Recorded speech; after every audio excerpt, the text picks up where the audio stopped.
Hello, everyone, and welcome to the webinar today. I am Abram Kielsmeyer-Jones. Great to be with you all. Thank you for your patience as we had to unexpectedly schedule this to this week. All is well, and I'm happy to be back here with you on this next passage. It's Mark 14:26 through 31. We won't get through the whole part of this passage today. We'll get pretty far. But in part, that's because there's a pretty important word that I think warrants a good word study. So we'll look at that together. Some words in translation are pretty straightforward. Other ones, like the one we're going to look at today, requires a little bit more time. So we're going to do that. So we'll probably get through about 4 verses today. What you see on the screen here is a handout that is available to you in the GoToWebinar control panel. If you are here live, in other words, just click on the handout section and this PDF will show. You can download it, print it out, whatever you prefer. If you're watching this on a recording later, because we are recording today, you can access the handout at tinyurl.com/marktranslationnotes, tinyurl.com/marktranslationnotes. You can also email me for the handout at abramkj@accordancebible.com. Any questions or comments, type them into the questions box. That's our one-way type chat that comes to me, and I will either respond privately or anonymize your comment and share it publicly. All right, let's review where we were last time. This is Mark 14:22 through 25. And as they were eating, Jesus, having taken bread and having blessed it, broke it and gave it to them and said, "Take it, this is my body." And of course, those words in brackets are implied in the text. They're not explicitly included. And having taken a cup, or the cup, and having given thanks, he gave it to them, and they all drank from it. And he said to them, "This is my blood of the covenant, which is poured out for many, many people. Truly, I tell you, I will never again drink of the fruit of the vine until that day when I drink it anew in the kingdom of God." That's where we left off last time. So we're going to move now to verse 26 of Mark 14. I'm going to switch over to Accordance, and we're going to look at it there.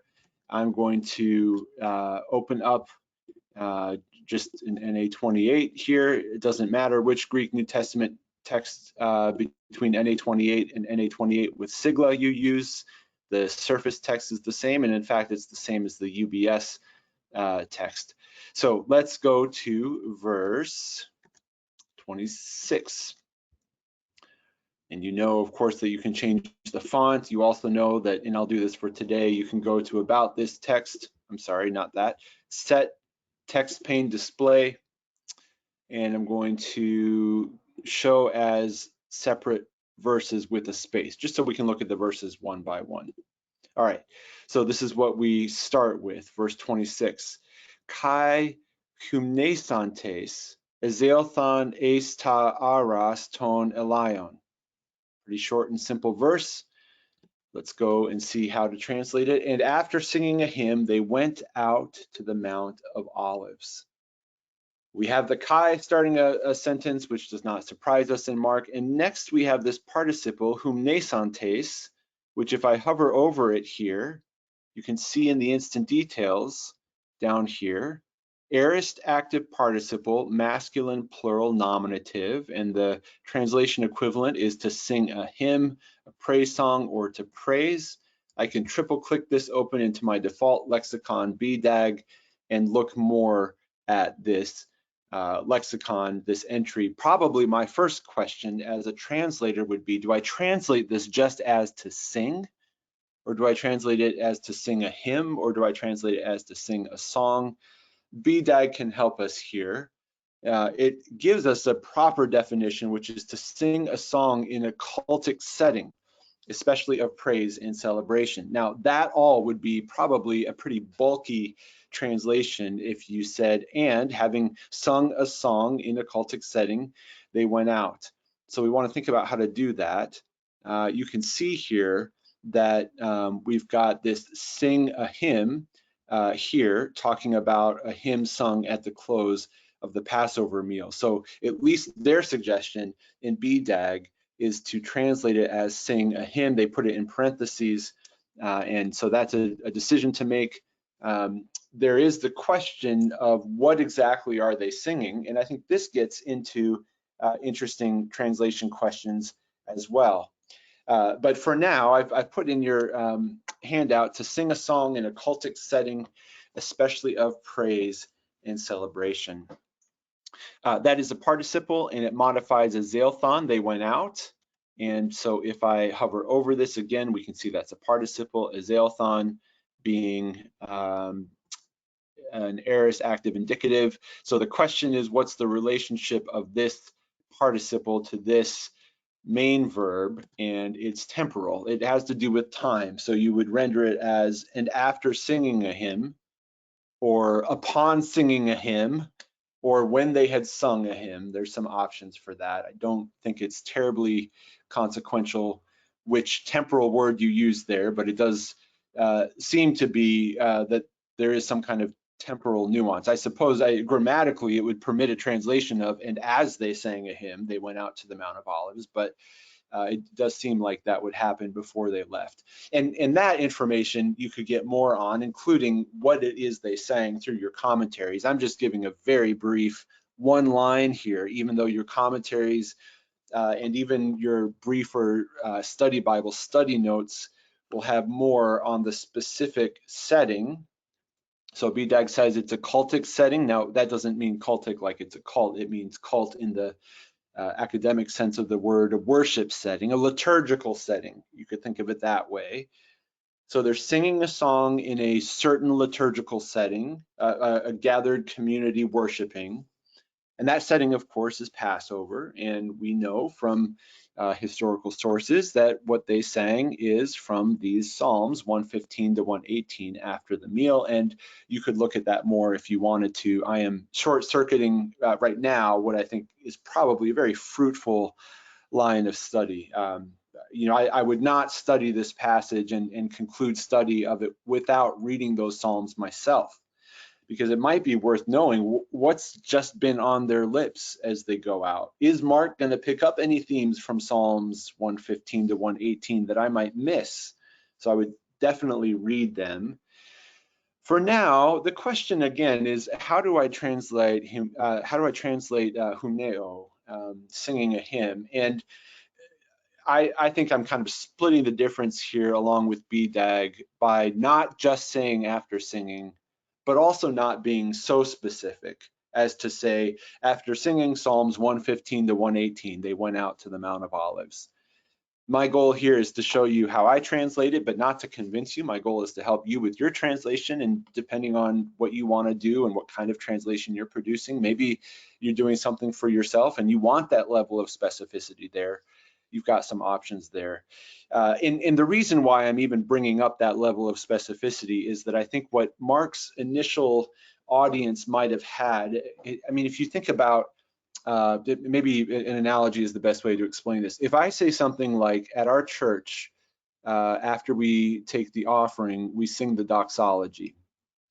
And if you think about if that statement were recorded in the annual meeting minutes and then read 2,000 years later across an ocean or two, how would people understand that? Well, they might understand that doxology is some kind of a song of praise to God, but they might not know what people, at least in my congregation, would know, which is that we do that to the tune of Old 100. Praise God from whom all blessings flow. And of course, there are other tunes to which to sing that. The words typically are the same when you say doxology in a liturgical setting, but you may have a different tune. You will know that if you are part of a congregation that sings it every week. Eventually you'll know. So I think the corollary here is it is, I would think, likely known or easily find outable to Mark's first audience what hymn they're singing. I mean, this is kind of a stock, like when it's this holiday. Now, of course, you could have readers that just aren't familiar with the Passover at all, in which case they wouldn't know. But the point being, I think this level of specificity is something that gets lost across time and space. Even if you had a religiously educated audience or reader or listener who understood this, you could still just say singing a hymn. But now that readers today don't know that, if you want to put that in your translation, great. But my personal approach is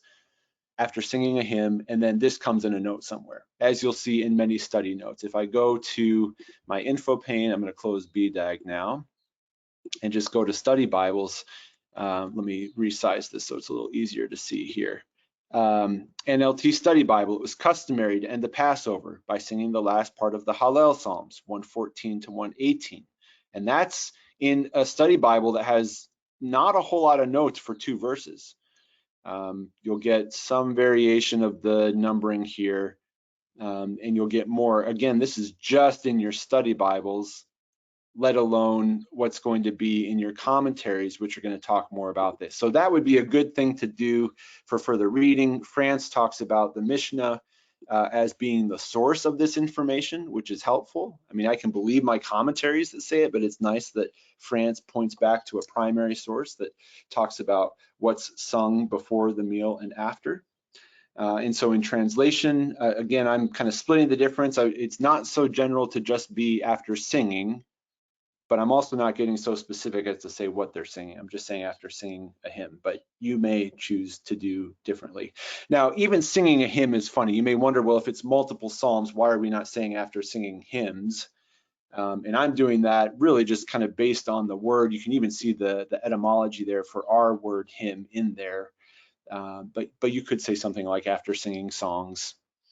And so after that, they went out to the Mount of Olives.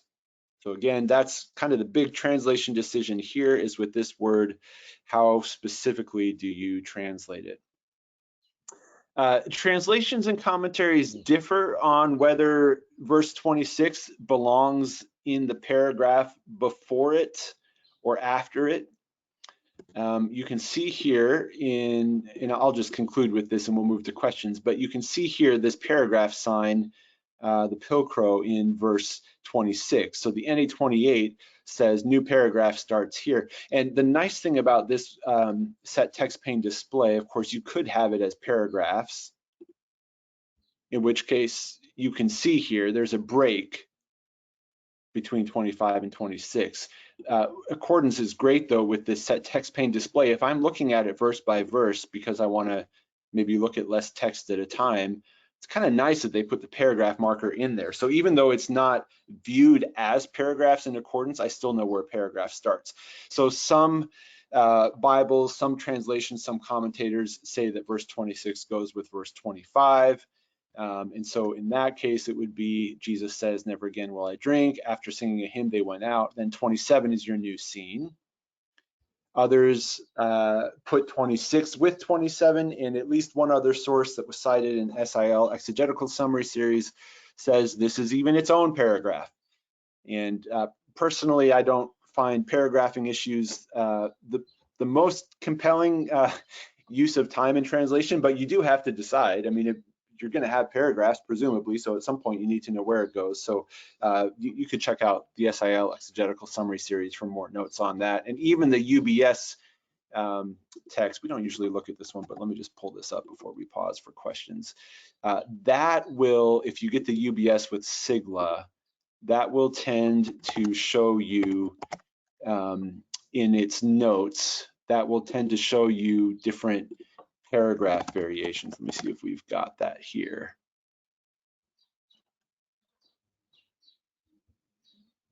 Yeah, I'm not finding that there, but often you will find that in the UBS notes that it'll say this paragraph goes here according to, yeah, here's a note of it for something else. So I'll just stop there unless there's more interest in paragraphing, but I want to probably circle back to Humneo if you've got questions or comments about that. I see some comments in the box, and so I will respond to those there. Yeah, here, great. I didn't see this before, but somebody said, since we know Passover ends with multiple, The a hymn, a single indefinite song, is an interpretation. All Jewish translations, including the Hebrew New Testament. Yeah, that's a great point. And so you would just want to think about, well, what I would do, and I just haven't done this yet, maybe somebody knows, but the question could also be, did they sing these psalms as a whole? And in their mind, was it, quote unquote, a hymn? There are liturgical settings even today where you're chanting the psalms or saying the psalms, and you're doing them as a set. And so in that sense, you could understand it to be a hymn consisting of different psalms, which essentially are stanzas. So you could do more historical research on that. But to your larger point, that is a great point. You would just want to think about what a hymn communicates if you use that. I think either way, this needs a study note because, you know, as a reader reading this, my first question is, singing a hymn, like, that doesn't tell me, did they just pick one on the spot? Was it a request? Was it the one they want? No, it was a prescribed set of psalms based on the holiday. So I think that's important to bring out somewhere, even if not on the surface text. You could even say, after singing the prescribed psalms, or after singing the customary psalms, they went out to the Mount of Olives. That would actually, I think, be a really good translation. It's not too wordy, it's more precise, and it kind of bridges that historical gap. So you may consider that. I don't think any translation does that that I'm aware of. But anyway, yeah, great comment, and thank you for that. And I think that really gets to the point. Yeah, here's a note. Someone says the paragraph should begin at verse 27, since the hymning is part of the Passover meal. Yeah, and you can see that's how UBS does it, and a 28 does it differently. So I actually you've got two different, both of these critical texts, and they differ here, which is interesting in how they understand that. Yeah, right. So here's another comment, and this would just be for further research. It seems, someone says, what psalm is debated, as New Living Translation says 114 to 118. You have 115 to 118.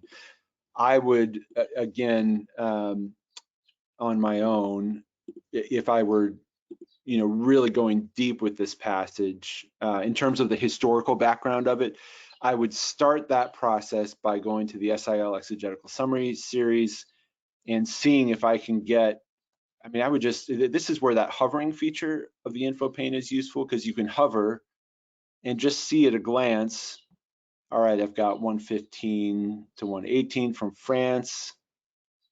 You may have to click some of these open, but you can just see briefly from your info pane, here's 113 to 118, but that's for the whole meal.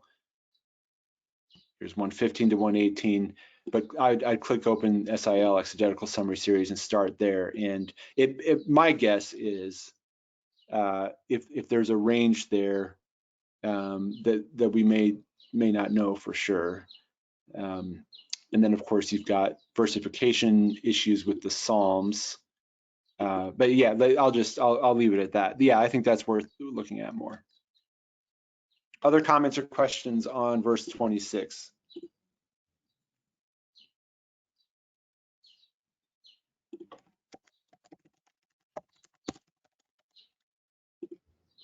All right, let's go to verse 27. And I'll go back to accordance for that.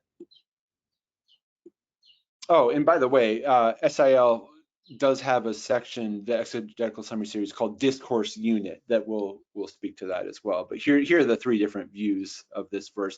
And I like this question as we move on here, because it's not just about paragraphing for the sake of paragraphing. It's paragraphing for the sake of understanding, which both we as translators and our readers or listeners want to be able to do. So they ask it as, what is the function of this verse, which I like that.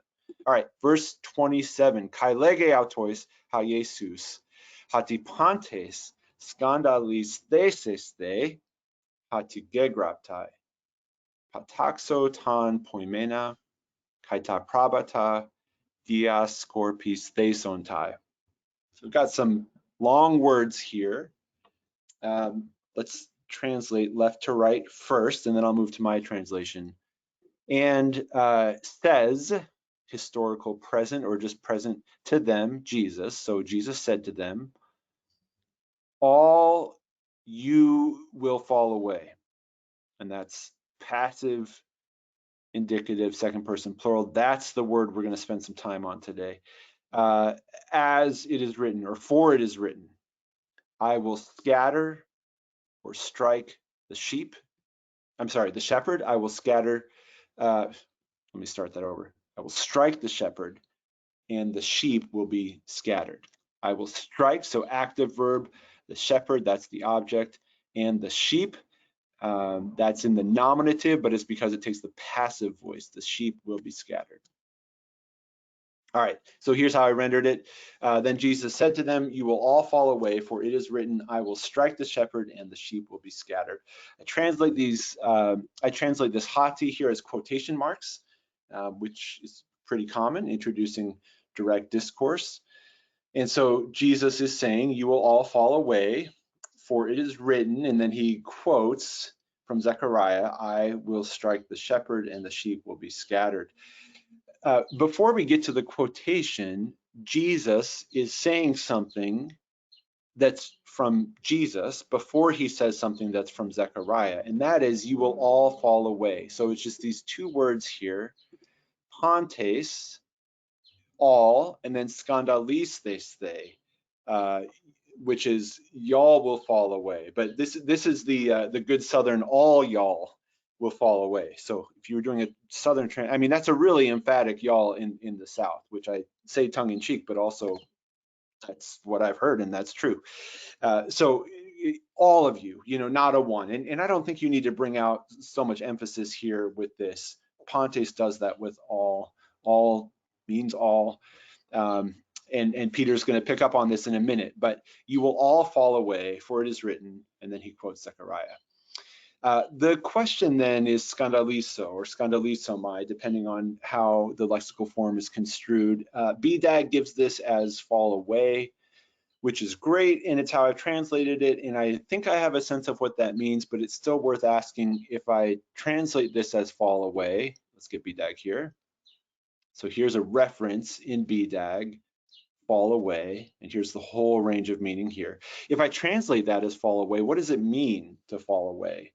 So the question here for us as translators is, do we want to consider translating this more specifically, or is Jesus meaning to be more general? So now what I want to do is just raise the possible options here, and then it's really up to you as translator to decide. Maybe you keep it with something like fall away because you see BDAG has that, and 8 out of 10 translations, I'm making up that number, but say most of them have that, and that's good enough for your provisional translation. You'll come back to it later, you move on. So that may be your final decision, but we want to look at that word more, mostly because there's a big range of meaning here. To cause to be brought to a downfall, to cause to sin. So you can see here scandalize. You can see that in the transliteration, scandal. So to cause to sin. And then another one is to give offense to anger, or to shock. And both of those meanings seem a little funny to me for this passage. Fall away makes sense, but we want to look at this more. But as we do, I think as we ask the question, what does skandalisthesthei mean, not just in the lexicon, but in this context? How do I translate it? We want to do this in context of the broader passage, which is the disciples having said in verse 19, not I, surely not I, will betray you. Because if we go back to verse 19, I'll just duplicate my tab here and go to Mark 14:19. Surely not I. And they began to say this to themselves, but this is Jesus saying that one of you will betray me, and the not I goes with this. So that's the context. He's gone from one of you in the betrayal, and all of you will fall away. So he's not saying all of you will betray me. He's using a different word here. But it does make us wonder, they've just kind of argued over this, and there's a direct reference to Judas that gets clarified here, but now we're broadening out to all of you. And so this not I, the answer is, well, yes, you.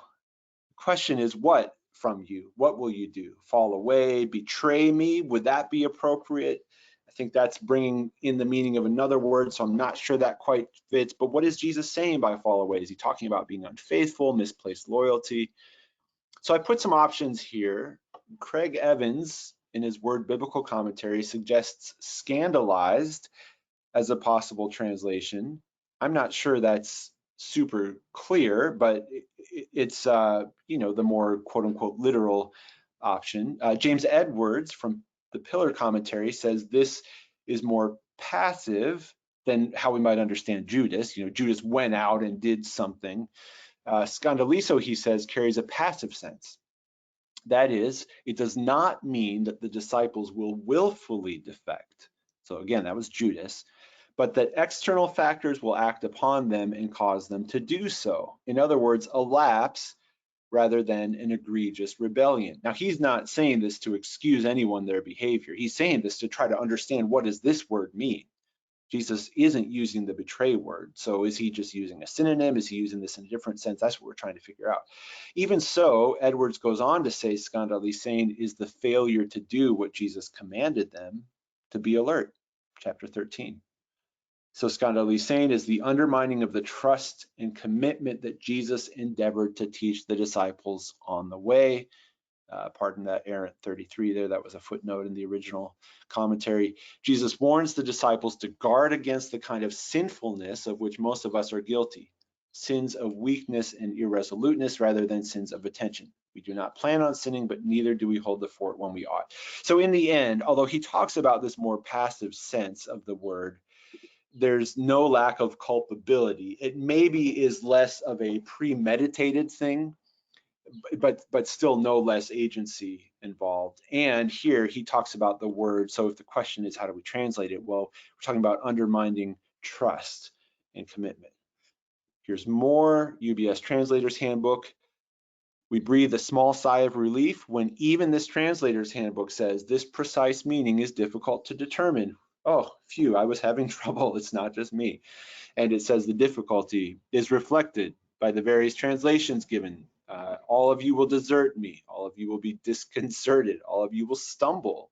All of you will turn against me. So that is more like betray. All of you will lose confidence, take offense. So that's scandalized, fall away. Lagrange points out, this commentary says that in the present passage, the sense of the word is defined by the following quotation from Zechariah 13:7, and means not the disciples will lose their faith, but that their courage will fail and they will abandon him. And maybe we read that as distinction without a difference. I mean, neither one of those is good. But whatever we understand this word to mean, and however we think we ought to translate it, we've got a lot of options here. What is certain, and in a situation where there's ambiguity, I always like to start from certainty. What is certain is that context in general, as we know, clarifies word meaning, and we have a context-specific clarification of this word. Jesus is saying, all of you will fall away, for it is written. And so this grounding clause, this for, is now serving as an explanatory clause of the word skandalisthesesthe.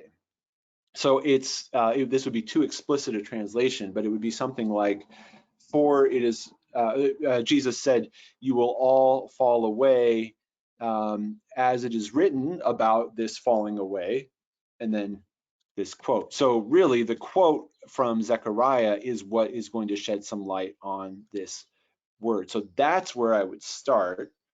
And you still have these other questions to consider, but you see that from the UBS Translator's Handbook, and this is again just a note here that words have a range of meaning. It's the context that clarifies the meaning, or we could say restricts the range.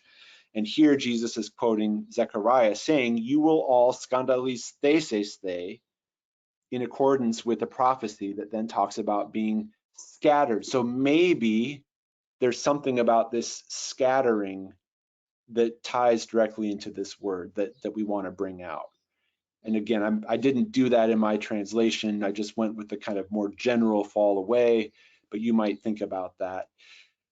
The one possible lack with a translation of scattered is that it is passive and there is no agency involved in their not sticking with Jesus. And I think fall away may still sound too passive, but you might think about that. Is that nuance of their agency in not sticking with Jesus? Do you want to bring that out? But as I'm talking through this, it's all very hard to do from one word. And so if you've got ideas, I'd love to hear them. I'm not convincing you, or I'm not trying to convince you of any one translation. I'm still myself kind of wondering through how this is best translated, but I wanted us to see the options. And regardless, and France says the same thing, the verb skandalizomai is not in itself very specific, but we don't have the word in itself. We have it in context. And he says, the diascorpistesontai, scattered, of the following quotation gives it a sharper focus. And the event will fill it out. So we're talking about context. Let me just pull up France here so we can hyperlink, and then we'll pause for questions or comments or thoughts. If you've got proposals for how to translate this, I'd love to hear it. Yeah, so verse 50, then all the disciples left him and fled.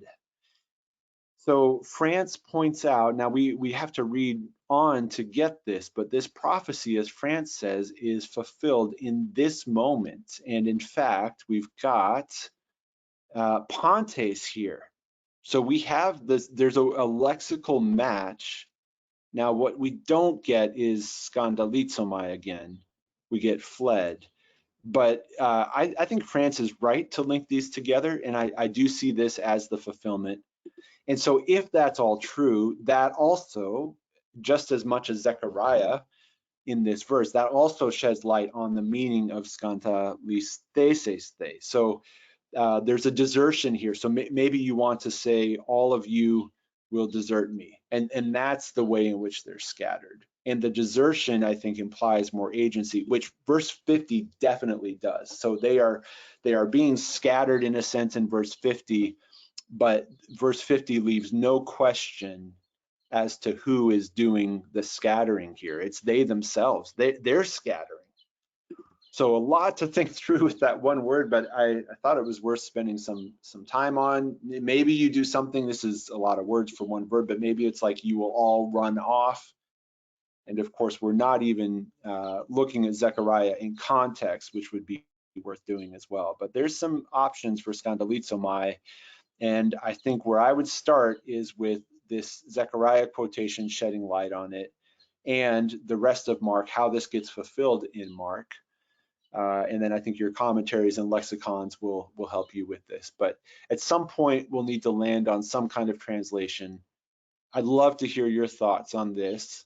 I don't know that fall away is my favorite final translation for this.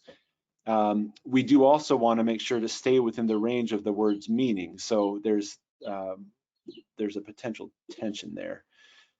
Let me share this comment with the group, and any other questions or comments you've got, I'd love to hear them.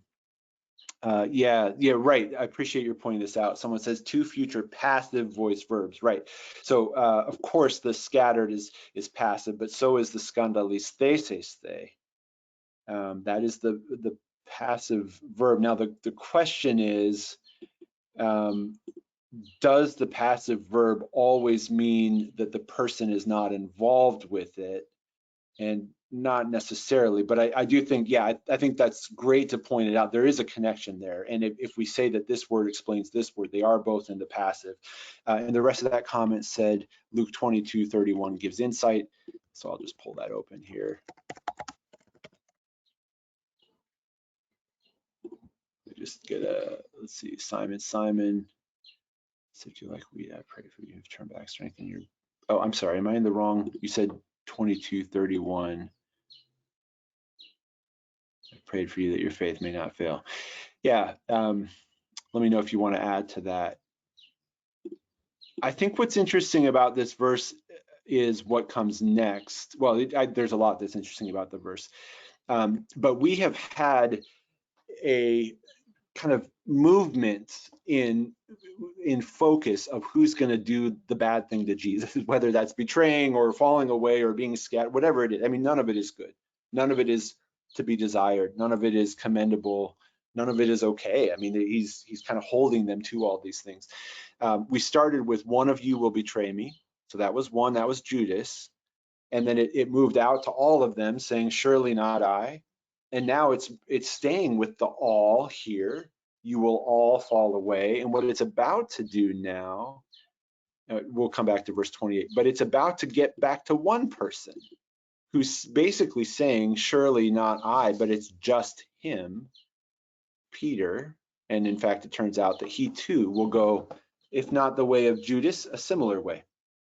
So it's just an interesting verse in the midst of these two specific disciples being singled out by the narrative and by Jesus, namely Judas and Peter, that he says, you will all fall away. And that's where I think Mark is helpful, that verse 50 actually gives us the narrative of that. It's not just a theoretical, at some point in your lives, you're going to sin against me and disown me with your behavior. I mean, theologically speaking, I think anybody could say that's the case of themselves. And so that all can be general there, but with that verse 50, that does seem to find a kind of historical narrative fulfillment in Mark right away. So we'll broaden this all back out in just a moment to Peter, but we've got another verse in verse 28 first. Before we do that, let me check with you and see what other comments or questions you've got. I see. Okay, great. Here's a clarifying comment on the Luke passage. Someone says Satan has demanded to sift Simon and all the disciples, might not be the subject doer of those two verbs in Mark, Matthew. Okay, yep. And someone says same event in all three gospels.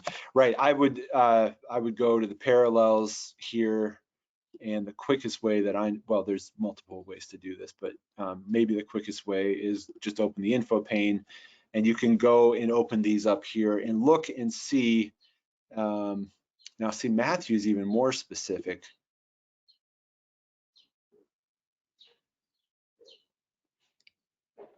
You will all, now NRSV gives us becomes deserters in Matthew. That's interesting.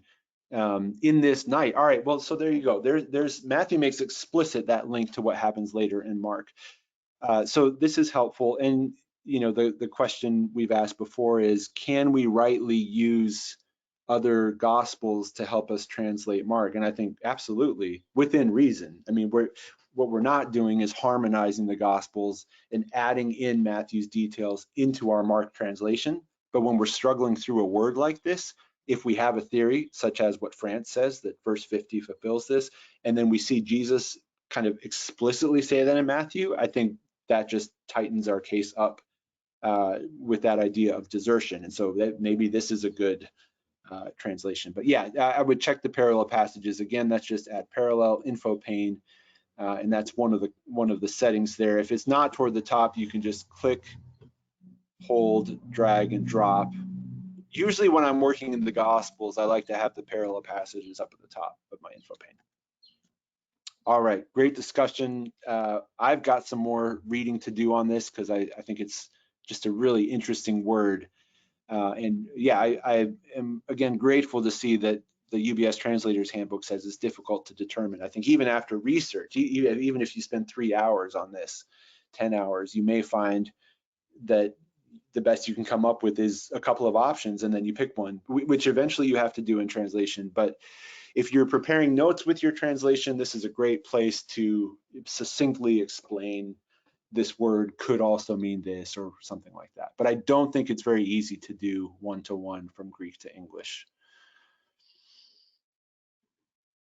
Let's move into verse 28.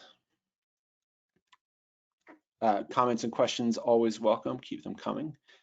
We've got ala meta ta egerthenai me proaso humas eistain Galilean. But after the rising of me, I will go ahead of you, or I will go ahead you, or I will precede you into Galilee.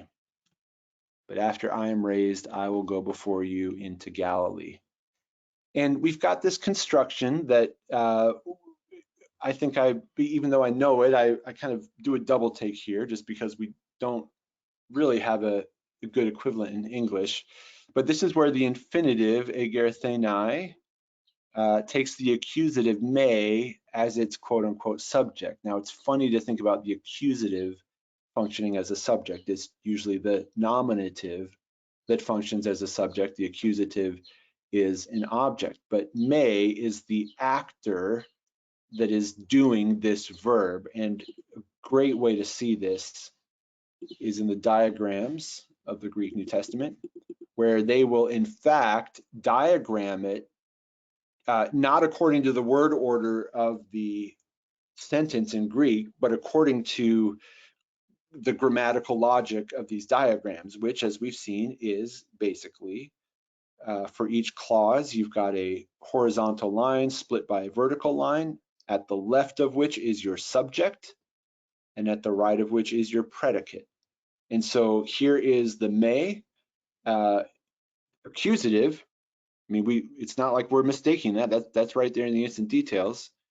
And they've put it at left as a subject, even though it's in the accusative case, and agerthenai as the infinitive. And so he's saying, after I am raised. I think any of your grammars will treat this. If you want a refresher on this, and I'll just take a very brief moment, I'm just going to take mounts, and I think I would probably search by titles. I would go to infinitive. I might even do a plus search and say and English content accusative, and I bet you, that didn't work. Well, you can find your way to this. Maybe you have a better search, but maybe you do something like subject. That was not successful. All right, well, point being, it's in the grammar somewhere. Maybe just go through the subject or the section on the infinitive. That search didn't find it, but you could get your way there. So it's saying after I am raised.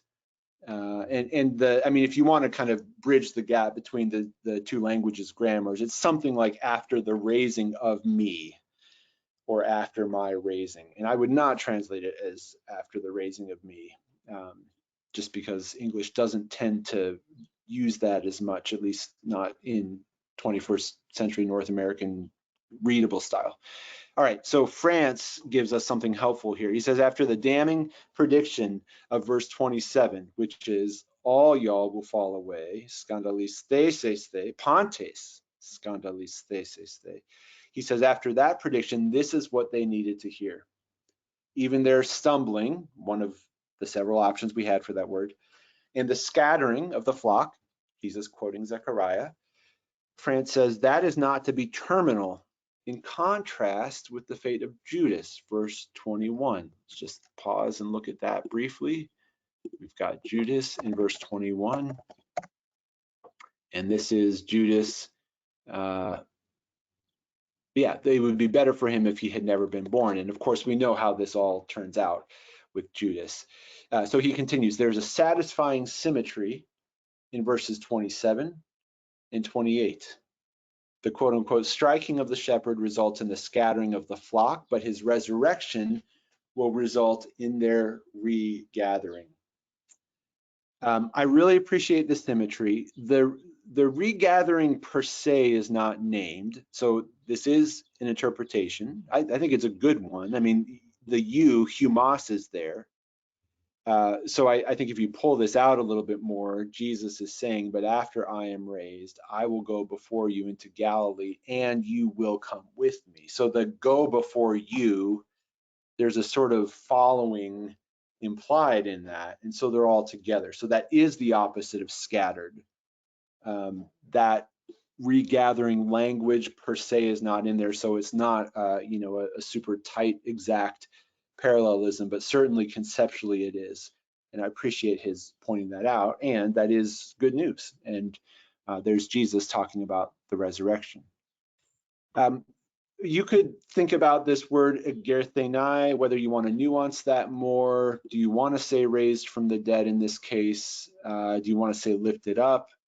I think just raised is probably what you're going to find in most translations, but I suspect there will be some variants. After I have risen, after I am raised up, after I have been raised. We have this in the passive.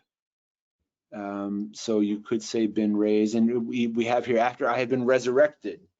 after I am risen. So there's a few options there for how you translate that. But per France, it is good news. It's a nice synonym there, parallelism there.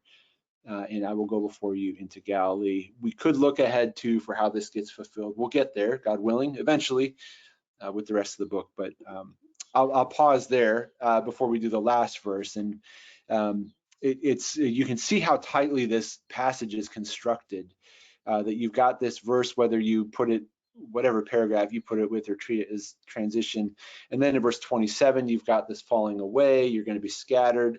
And then you've got this raising, and I will go before you. And now you get back to Peter, going back to this Pontes again and this scandalizo. So we'll wrap up with this last verse 29 today. Won't get all the way through the passage, but let me just stop and see comments or questions you've got on verse 28 or anything else so far. Good comment. Let me put this in the chat. Someone says, Peter does not seem to understand raised as a death event. He takes it lightly, not with dread. Yeah, that's a good point. And I think that interpretation is good too, because I mean, we see that borne out. I mean, he really doesn't understand. He doesn't even understand himself in the degree of his resolution. But that's an interesting point too of something else he doesn't understand, which is what exactly Jesus is saying here. And that theme is in Mark. I mean, we could trace that back. We've been through those verses. Again, not something you have to do for translation, but just for the sake of studying. I think any time in Mark, Jesus is predicting his death and resurrection, it's worth pulling up all the other passages where he does that and looking at them side by side, seeing what exactly he says each time. Is there a particular nuance he speaks about in each prediction? Are they quoting each other? Are they repetitions? How do the disciples respond? So I appreciate you bringing that up. And I think for me, as a point of broader study, all of these predictions, I think, yeah, just let's go back and see what he's saying in chapter 8, 9, 10, and so on. But Peter, well, we'll get to Peter more in a minute, but let me see what other comments or questions you have. Yes, okay, good. Here's, someone says, Hermania references the 3 passion predictions, Mark 8:31, 9:31, 10:33 through 34. Yeah, and you know, the question of how do I keep track of this stuff, that kind of thing is going to be in any commentary, so you won't be far from it. But you might think about, I don't know, you know, these handouts are verse by verse. Maybe you have, and I don't have this as of yet, but maybe you have a kind of accompanying Mark document, just like a commentary has the verse by verse stuff, but it also has an introduction, and here are the themes, and here's where they come up.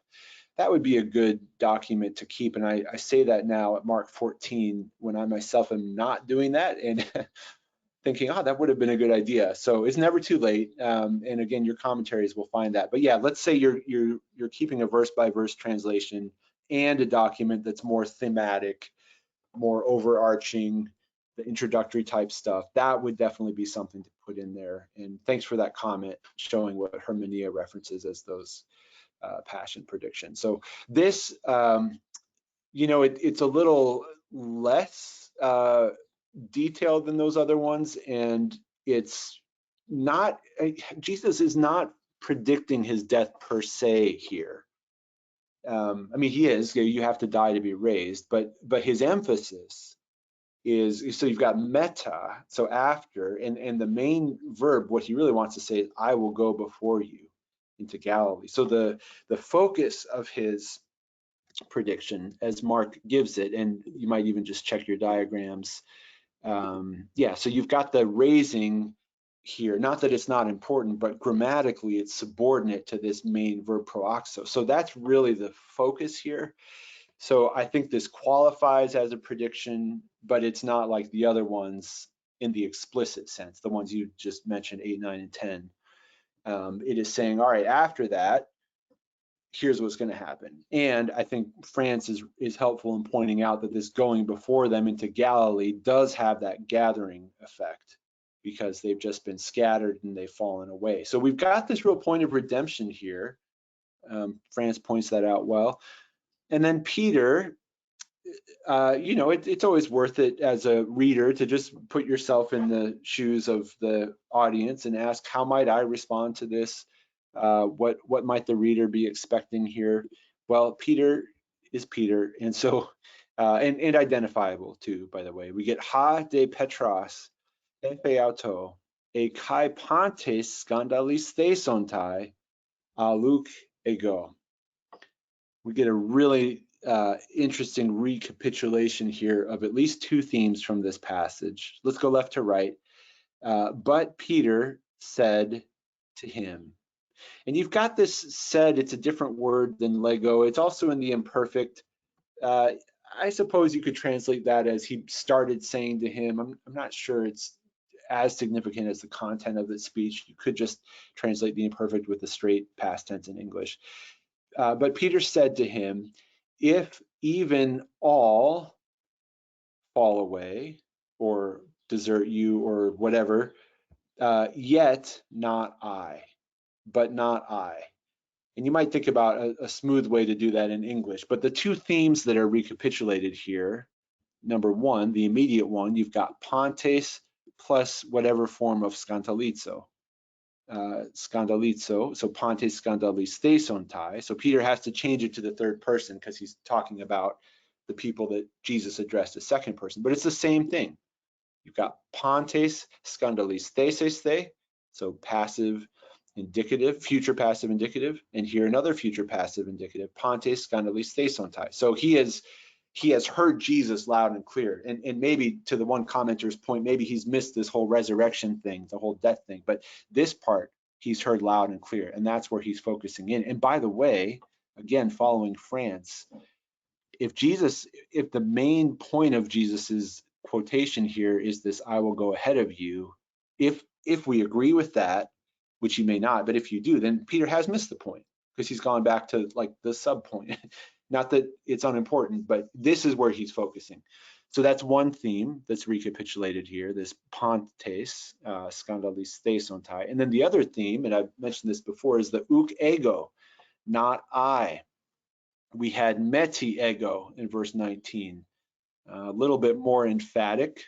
That I think warrants some kind of emphasis in your translation, the meti as opposed to the uk, but very similar and the same kind of response. So you've got him quoting Jesus, and there's echoes, pardon the misspelled word, I think that needs an E in there, echoes of all of them saying in verse 19. And so we've got that movement of Jesus says, one of you will betray, all of them say, not I. Jesus says, all of you will fall away. And now one of them again says, not I. And this, of course, is, if we've read this story, we know what's happening next. Let me just suggest that however you decide to translate scandalizo above, you want to do it the same way here, because this, I think this is important that this be mirrored in the text, so that the fact that the Greek is being repeated here, albeit with a different inflection or different conjugation, that it's the same word. So if you said, you will all desert me, for it is written, and maybe you like that, maybe you don't, but you want to do the same thing here. Even if everyone deserts you. So here I have, you will all fall away.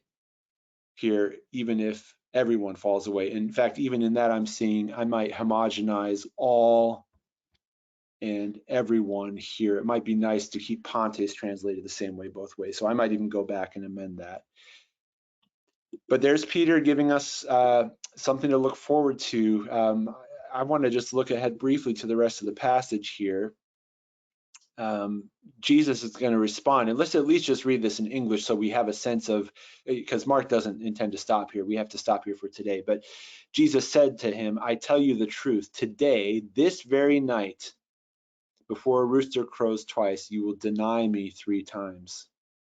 But Peter insisted emphatically, even if I must die with you, I will never deny you. And all of them said the same thing. So look at that. We broaden back out now to all of them. So Peter is standing alone saying, I will not, in terms of the quotation, but as commentators will quickly point out, he does that as a spokesperson for the disciples. He is speaking for himself, for sure. And he's speaking for all of them, and they're all saying the same thing. And there's Pontes again. That theme continues, the one and the many. And then I'll just raise this for your consideration for next time. We may want to consider to what extent this word for deny then sheds light on skandalisthesontai. Is that meant to be another kind of synonym, at least the way that Peter, as part of the Pontes, the way that he's going to skandalizo Jesus is going to be by denying him. The way Judas did it is going to be by betraying him. The way all of them in verse 50 do it will be by deserting him. So this word is going to take on multiple meanings, which I think is one big reason why it's just so hard to translate one way here. But that's what we have to look ahead to. We will pick up 31 and 32 next time, and then we'll carry on into the next passage. I'm going to be away next week, and so I will not, unfortunately, be offering any webinars next week, but the following week I'll be back, hopefully with 2. If you're on the email list, you'll get them. If you're not, you can send me an email at abramkj@accordancebible.com. I'd be happy to add you to that list. So not next week, but the following week, we'll continue this passage.